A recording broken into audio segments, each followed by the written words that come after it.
While we're waiting for our oil to heat up, I have my stove set at 6 and I'll adjust the temperature as I check the oil temperature. So I'll use my digital thermometer here at the top. It has degrees on it, and those degrees we're gonna go to 375 on that digital thermometer. Then we have our onion rings. We want to have everything for safety and for our mise en place all set up. So we have our onion rings, our product that we're gonna fry. We have our oil set up. And then at the back here, I have my tongs and my landing plate. We have 3 layers of paper towel just to absorb that oil. The other way I could do this is I could have a baker's rack, but I don't have one here. So I would have a baker's rack set up, and as I put the product on the baker's rack, it would all drain off. So while we're waiting for this oil to heat up, let's talk safety. I'm going to use this digital thermometer. When I use it, I'm going to make sure that I'm not touching the sides of the pan, because what's going to happen is I will see the temperature of the pan, not the temperature of the oil. So I will also use a fork and mix that oil just so the bottom doesn't sit and is too hot at the bottom and nowhere else. So the oil will have a little bit of a bubble to it. We're just going to keep checking that temperature, make sure that I'm in the middle, that I'm not checking from the side, because the side might heat up faster. The other thing that we have to think about, we don't want to splash. We don't want to put things that are wet into a deep fryer. For our safety, we want to always check the deep fryer. There are thermometers that you can get that will sit at the edge of the pan, and it will check your deep fryer oil. If I had a deep fryer, I could set it to 375, and we would be able to use, it would always keep the temperature. I'm not sure if my camera will pick it up, but if you can see these little bubbles that are forming, that's a bit of a clue that this is getting up to temperature. But I will use my thermometer to make sure that it's up to temperature. So again, I'm not going to hold the thermometer so it's touching the bottom. I'm just going to hold it so I can see what's going on.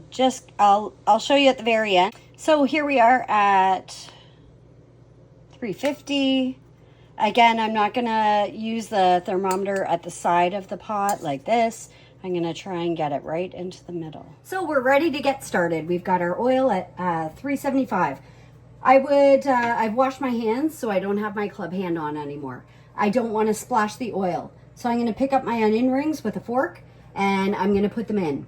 I'm going to watch them for to be golden brown. They take about 2 to 3 minutes. So I'm going to pop them in, and I'm really going to watch them. As soon as I put them in there, the oil is going to drop in temperature because they're cold. So they're going to cool down the oil a little bit, but not too much. So I'm going to add a few onto my fork all at once, and then I'll start dropping. I don't want to splash. I want to keep my oil at the same temperature. I'm only going to put in enough product that I can manage. So I'm just gently putting these in with my fork. So I seem to be able to manage about 4, and then I'm just flipping them over with my fish tongs. As soon as I think that they're golden brown, then I take them out. And like I said, onion rings do not take long. This is something that you could cook in probably about 30 minutes from start to finish.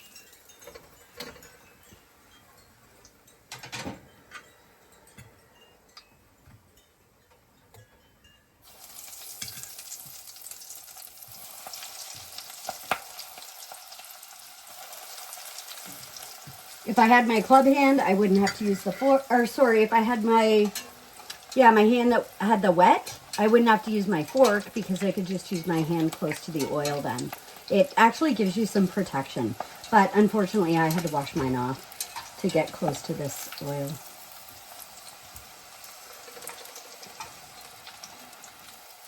So the goal is they're golden brown, and I wanted to check the first one to make sure that the onion had enough time to cook on the inside. Nobody wants a raw onion in their onion rings.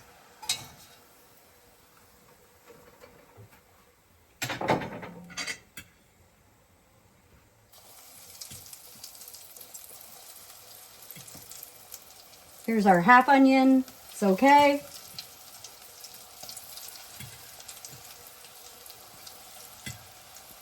Only what I can manage. And I'm watching them, I'm flipping them over so both sides get some of that oil.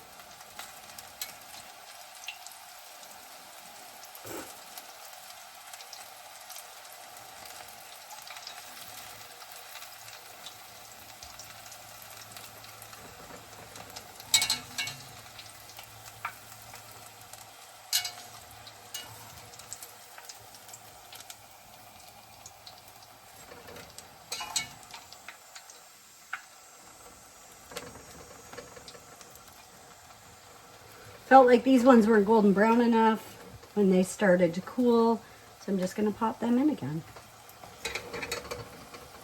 In cooking, there's a lot of troubleshooting that goes on.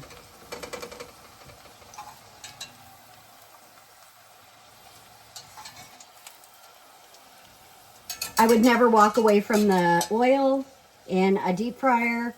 As soon as I walk away, I shut it off. And I let everyone who's around me know that that oil is hot.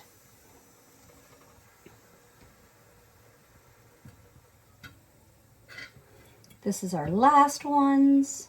And then we'll find someone, we'll season them, and then we'll find someone who can help us try them.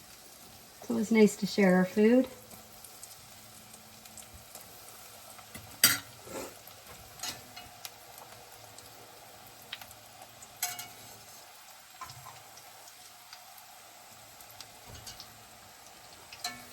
So I could have used the other tongs. The only thing with the other tongs might have been that they weren't delicate enough, and I was worried that they would take off some of the breading. These are for fish, and they're very delicate because fish is delicate. They don't really squeeze things very hard. They hold on to them, but they don't squeeze hard enough. I actually bought these at a secondhand store. So once you know what you're looking for, you can find some pretty nice things to use in your kitchen. And it doesn't have to cost a lot of money. And you know I don't have a big kitchen.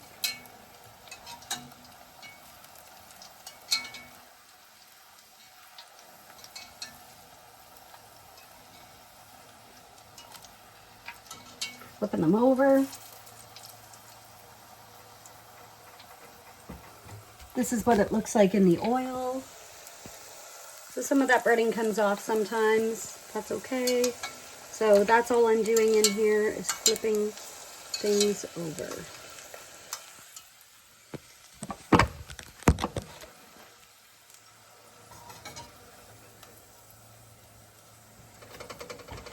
We've just turned off the stove. No one else is in here, so I'm not worried about someone else coming in and touching it. So while the onion rings are hot, I'm going to season them.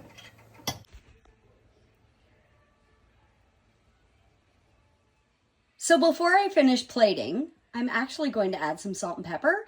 It's better to do it when they're hot. The salt and pepper stick to the onion rings better than when they cool down. And then I'll put them on a plate and I'll find some people to enjoy them.